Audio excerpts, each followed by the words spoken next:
à tous, aujourd'hui on se retrouve avec une nouvelle vidéo sur les plantes, encore une fois pour parler de nuisibles. Donc la dernière vidéo était sur les thrips, j'ai réussi à m'en débarrasser et même mon bégonia fait de nouvelles feuilles, donc je suis ravie, on a pu le sauver. Et d'ailleurs, une autre astuce contre les thrips que je n'avais pas utilisée mais dont vous m'avez parlé, c'est l'huile de neem. Alors je sais que c'était un peu difficile de s'en procurer apparemment, mais c'était efficace pour les thrips. Juste le conseil qu'il fallait retenir, c'était qu'une fois que vous appliquez l'huile de neem sur vos feuilles et que ça agit, il faut bien les laver ensuite pour pas que ça bouche les pores de vos feuilles.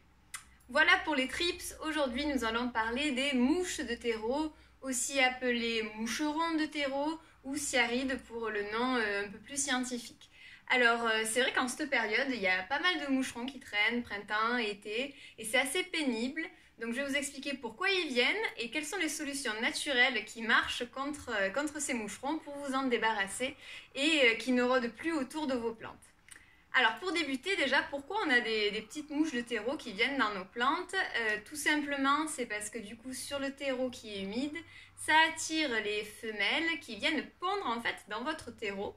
Et donc pourquoi c'est problématique? C'est surtout les larves qui vont être dans votre terreau et qui peuvent manger en fait vos racines, les dévitaliser, puisqu'en fait les racines qui sont jeunes, du coup les larves vont venir et commencer un petit peu à grignoter ces racines-là.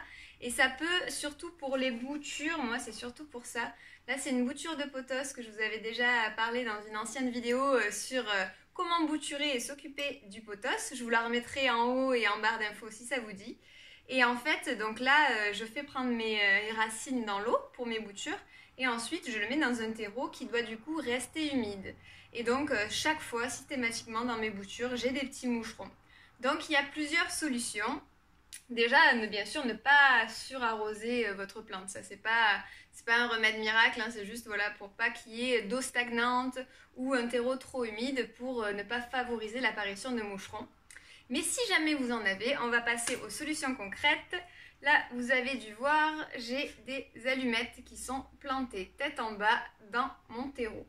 Pourquoi des allumettes? Puisque du coup, le bout contient du soufre et les moucherons n'aiment pas du tout le soufre. Donc plantées dans votre terre, elles vont pouvoir faire disparaître les moucherons qu'il y a ou au moins les repousser. En tout cas, chez moi, ça marche. Donc quand bien sûr il n'y a plus de soufre sur le bout que vous voyez, n'hésitez pas à remplacer vos allumettes. Première solution naturelle, les allumettes qui sont efficaces chez moi. Deuxième solution, vous allez le voir ici, ce sont... Alors c'est pas très esthétique, mais bon, si ça permet, regardez tous les moucherons qui seront collés sur ce scotch adhésif. Autant recto que verso. Donc vous voyez, c'est des tout petits moucherons, c'est différent des moucherons de fruits et légumes. Hein. Là vraiment on est sur des toutes petites mouches de terreau. Donc j'en ai capturé là je pense des dizaines. Puisqu'il faut savoir que la mouche de terreau pond énormément de larves très rapidement. Je crois que c'est en une semaine, vous pouvez avoir de 50 à des centaines de larves. Donc ça va très très vite, donc n'hésitez pas à prendre ces mesures rapidement. Donc première solution, les allumettes. Deuxième solution, le scotch.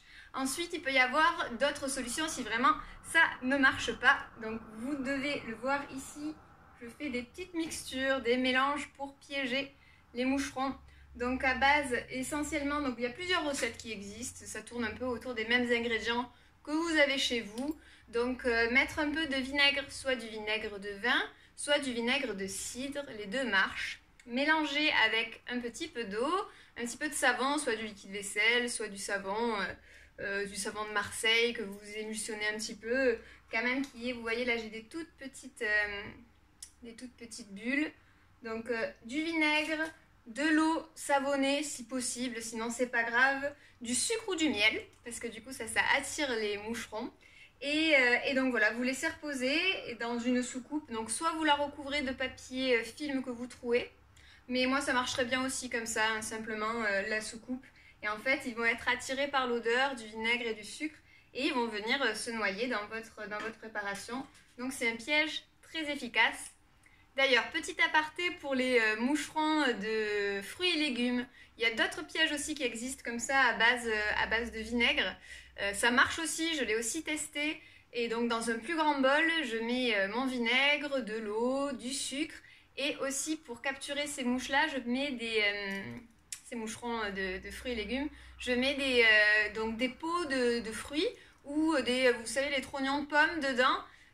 Vous laissez aussi cette mixture-là et les moucherons vont venir se piéger. Donc soit dans une bouteille d'eau où vous retournez, vous savez, vous la coupez et vous retournez l'embout peut-être en bas dans la bouteille pour que ça puisse faire un entonnoir. Soit dans un bol, voilà, comme je disais, recouvert d'un papier film troué pour qu'il puisse rentrer et pas ressortir. Ça, c'était pour les moucherons que vous avez autour de vos fruits et légumes. Je récapitule, moi, là, pour mes moucherons de terreau. Donc, on a la première solution, les allumettes, que je vous ai montré ici. Très efficace aussi. Celle du scotch. Donc là, vous voyez directement l'effet, puisqu'ils viennent se piéger. La troisième, dans votre petit piège à base de vinaigre. Ensuite, donc, il peut y avoir encore d'autres solutions si vraiment votre terreau est très infecté. Je vous propose de changer tout simplement de terreau. Si vous avez plein de larves, vous n'allez pas vous en sortir. Il suffit simplement voilà, là, de changer le terreau. Certains conseillent de mettre du sable à la surface de votre plante. Donc vous recouvrez en fait de la surface de votre terreau. Moi le sable je ne conseille pas forcément puisqu'après quand vous allez arroser, ça va s'infiltrer et c'est pas terrible pour les racines. Ce que je vous conseille de mettre en appliquant en couche fine, ça peut être la perlite. Donc ça se présente comme ça. En fait la perlite, vous pouvez même le mélanger à votre substrat. C'est pas mal pour drainer, pour que l'eau voilà, s'infiltre plus doucement. Donc pourquoi je vous conseille de recouvrir votre terreau s'il est infecté, c'est tout simplement pour que les moucherons ne puissent pas aller pondre dans votre terreau. Et les larves qui vont être dessous vont un peu galérer à sortir de votre terreau. Donc en fait, voilà, elles vont être piégées et en tout cas, elles n'iront plus pondre. Et donc un moucheron de terreau ne vit pas très longtemps. Donc au bout d'une semaine, vous devriez en être débarrassé. Donc voilà, le sable, c'est le sable ou la perlite. Plutôt la perlite, je vous conseille. Ça marche aussi très très bien. Et enfin, dernière solution, vous pouvez, si vous avez de l'huile essentielle de cannelle, en mélanger quelques gouttes avec votre eau d'arrosage et du coup, l'odeur très forte de la cannelle va repousser les moucherons. Ça marche aussi. Moi, avec toutes ces solutions, je n'ai même pas eu besoin de la cannelle. J'ai réussi à m'en débarrasser. Je croise les doigts pour qu'ils ne reviennent pas. Et voilà, donc j'espère que ces 5 solutions vous seront utiles. En tout cas, elles sont simples à mettre en place. Elles ne sont pas chères. Et si jamais, voilà, je sais qu'il y a des luttes aussi biologiques, donc les prédateurs des moucherons de terreau, enfin des larves, ça s'appelle les nématodes. Donc ça s'achète aussi, je vous mettrai de toute manière tous les mots, tous les noms dans le récap en fait en barre en dessous, en barre d'infos pour que vous ayez ce récapitulatif là. Donc les nématodes en fait, elles, donc vous les versez avec votre eau d'arrosage, c'est des toutes petites bêtes qui vont se nourrir des larves. Donc c'est voilà, une méthode aussi naturelle de prédation pour se débarrasser des mouches de terreau. Donc voilà, vous avez toutes les clés en main pour vous débarrasser de vos mouches de terreau. J'espère que ça vous sera utile. N'hésitez pas à me dire en commentaire. Et je vous dis à très bientôt pour une nouvelle vidéo.